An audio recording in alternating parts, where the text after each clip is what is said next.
আসসালামু আলাইকুম, সবাই কেমন আছেন? আলহামদুলিল্লাহ, আমিও ভালো আছি আপনাদের দোয়ায়। তো এই যে দেখেন, এই যে আমার বরবটি, এটা কত বড় হয়েছে, কত বড় হয়েছে। এটা আমি আজকে কেটে ফেলবো।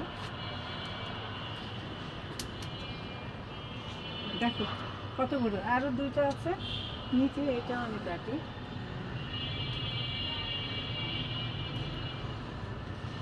মাশাআল্লাহ মাশাআল্লাহ।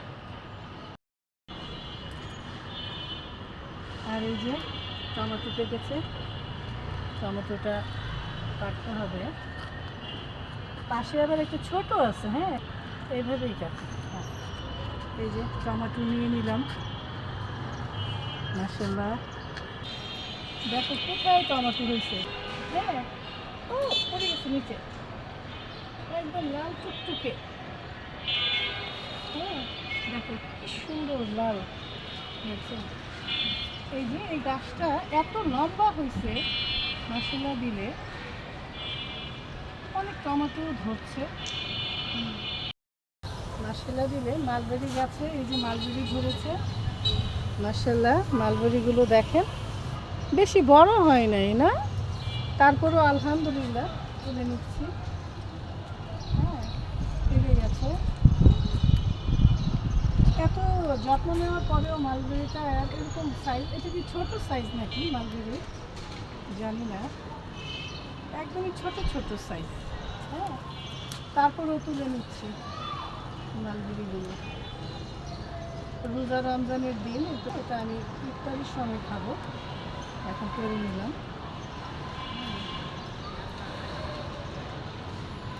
কী দিলে আর কি বড় হয় আমাকে একটু জানাবেন তো কমেন্টসে। এই গাছে কি কি দিলে এই মালবেরিটা বড় হবে। এই যে নিচে একটা পড়ে আছে, এটা ওই যে পাখি খেয়ে ফেলছে, জানো, পাখি খেয়ে ফেলছে এটা। এই তো আজকে ছাদ বাগান থেকে নিলাম বরবটি, টমেটো, চেরি টমেটো, আর হচ্ছে মালবেরি, আর কিছু পেঁয়াজ পাতা কেটে নিলাম। এই তো আজকে ছাদ বাগান থেকে আমার পাওয়া সফলতা। আর এই গাছে দেখেন কি সুন্দর ফুল ফুটেছে, দেখেই শান্তি। বেগুন আলু দিয়ে ইলিশ মাছ রান্না হচ্ছে, আর ভাত বসিয়ে দিয়েছি। বুট আলু দিয়ে মশলা দিয়ে রেখেছি, শুধু ভাজবো। আর এদিকে আলুর চপের জন্য ডিম আলু দিয়ে চপ করব, আর পেঁয়াজও ভাজবো। বেগুন কেটে মেখে নিয়েছি। এই তো পেঁয়াজও ভাজা হয়ে গেছে, এখন উঠিয়ে নিচ্ছি।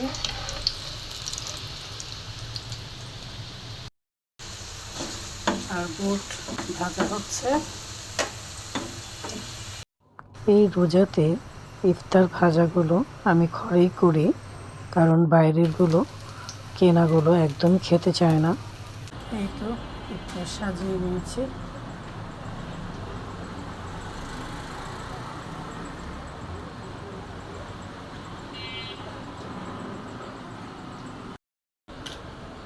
চিরা দই কলা নিয়েছি, সারাদিন রোজা রেখে এটা খেলে পেটটাও ঠান্ডা থাকে আর ভালোও লাগে।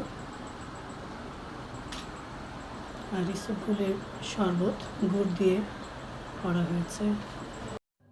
অসহায় মানুষের পাশেও দাঁড়াতে হবে আমাদের, তাদের সাহায্য করতে হবে এই রমজানে। সবাই ভালো থাকবেন। এখন আসি, আল্লাহ হাফেজ।